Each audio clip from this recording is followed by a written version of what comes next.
Newton का ठंडा होने का नियम एक दिलचस्प सिद्धांत है जो हमें यह समझने में मदद करता है कि किसी वस्तु का तापमान कैसे समय के साथ बदलता है। यह नियम कहता है कि किसी वस्तु का तापमान उसके आसपास के वातावरण के तापमान के साथ एक निश्चित दर से बदलता है। मान लीजिए आपने एक कप गर्म चाय बनाई है।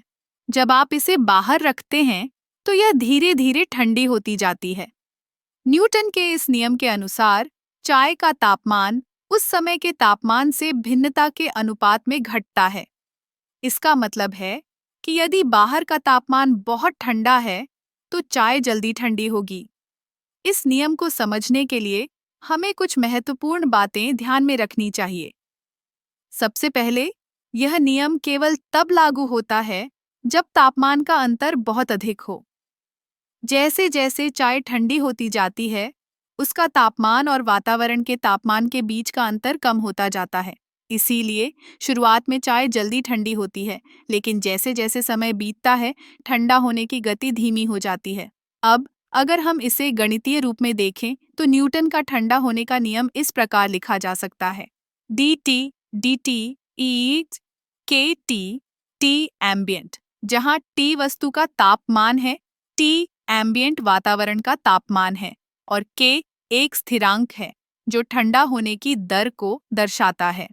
इस सिद्धांत का उपयोग न केवल भौतिकी में बल्कि कई अन्य क्षेत्रों में भी किया जाता है, जैसे कि खाना पकाने में, जब हम ये समझते हैं कि खाना कितनी जल्दी ठंडा होगा, या फिर जब हम किसी वैज्ञानिक प्रयोग में तापमान को नियंत्रित करना चाहते हैं। एक मजेदार तथ्य यह है कि इस नियम का उपयोग हम अपने रोजमर्रा के जीवन में भी करते हैं। जब हम गर्म खाने को फ्रिज में रखते हैं तो हम जानते हैं कि वह जल्दी ठंडा होगा, लेकिन अगर हम उसे बाहर छोड़ देते हैं तो वह धीरे धीरे ठंडा होगा। इस सिद्धांत का एक और महत्वपूर्ण पहलू यह है कि यह हमें यह समझने में मदद करता है कि तापमान का परिवर्तन कैसे होता है।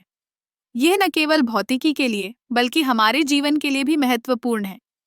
तो अगली बार जब आप गर्म चाय या खाना खा रहे हों, तो न्यूटन के ठंडा होने के नियम को याद करें। यह न केवल एक वैज्ञानिक सिद्धांत है, बल्कि हमारे रोजमर्रा के जीवन का एक हिस्सा भी है।